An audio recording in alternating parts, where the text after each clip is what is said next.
लोकशाही मराठी निबंध। लोकशाही हा शब्दच प्रत्येक भारतीयाच्या मनाला एक विशेष अर्थाची चाहूल देतो।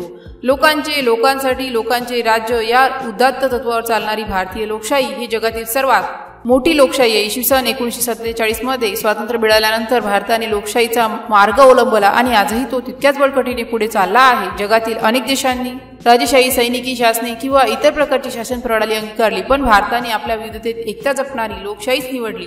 लोकशाही म्हणजे केवळ एक शासन प्रणाली नसून तो एक जीवनशैली आहे। यामध्ये प्रत्येक नागरिकाला समान अधिकार, स्वातंत्र्य आणि संधी उपलब्ध करून दिले जातात। लोकशाहीचा मूळ आधार म्हणजे जनतेद्वारे जनतेसाठी सरकार येते। जनतेला आपले नेते निवडण्याचा अधिकार असतो। भारतात प्रत्येक वयोगटातील प्रौढ नागरिकाला 18 वर्षावरील मतदानाचा अधिकार आहे। त्यामुळे तो आपल्या मताद्वारे देशाचे भवितव्य ठरवतो। धर्म, जात, लिंग, शिक्षण, संपत्ती यावर न पाहता देशातील प्रत्येक 18 वर्षावरील नागरिकाला मतदानाचा अधिकार आहे। भारतात अनेक राजकीय पक्ष आहे। कोणत्याही एका पक्षाचे वर्चस्व नसते। विविध विचारसरणीचे पक्ष निवडणुकीत भाग घेऊ शकतात। भारतातील निवडणुका नियमितपणे होतात। निवडणूक आयोग हे एक स्वायत्त संस्था आहे जी निवडणुका स्वतंत्र आणि निष्पक्ष पद्धतीने पार पाडते। घटनेने नागरिकांना मूलभूत हक्क दिले आहे जे कोणत्याही प्रकारच्या अन्यायाविरुद्ध संरक्षण देतात। त्याचबरोबर मूलभूत कर्तव्य ही सांगितले आहे। भारतीय घटना हा देशाचा सर्वोच्च कायदा आहे। सर्व कायदे, शासन, अंग आणि नागरिक घटनेच्या अधीन आहेत। देशात कायद्याचे शासन आहे। सर्व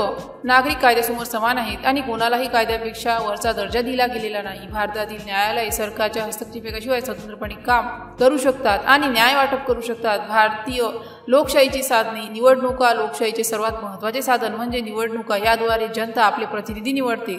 विविध राजकीय पक्ष विविध विचारसरणीचे प्रतिनिधित्व करतात आणि जनतेला पर्याय देतात। विरोधी पक्ष संसदेत विरोधी पक्ष सरकारच्या कृतीवर टीका करून आणि प्रश्न विचारून तिच्यावर नियंत्रण ठेवतो। जनमत वृत्तपत्रे, दूरदर्शने, सोशल मीडिया याद्वारे तयार होणारे जनमत सरकारच्या धोरणावर परिणाम करते। कायदे संसदेमार्फत बनवलेले कायदे देशाचे शासन सुचारू रीतीने चालवण्यास मदत करते। भारतीय लोकशाहीचे आव्हाने भ्रष्टाचार हा आपल्या लोकशाहीच्या मुळावर घाव घालणारा सर्वात मोठा प्रश्न आहे। निवडणुकीत जातीय आणि धार्मिक भावनांचा फायदा घेण्याचे प्रयत्न केले जातात ज्यामुळे लोकशाही कमकुवत होते। निवडणुकीत झालेला प्रचंड खर्च आणि पैशाची शक्ती लोकशाहीच्या मार्गातील एक मोठा अडथळे आहे।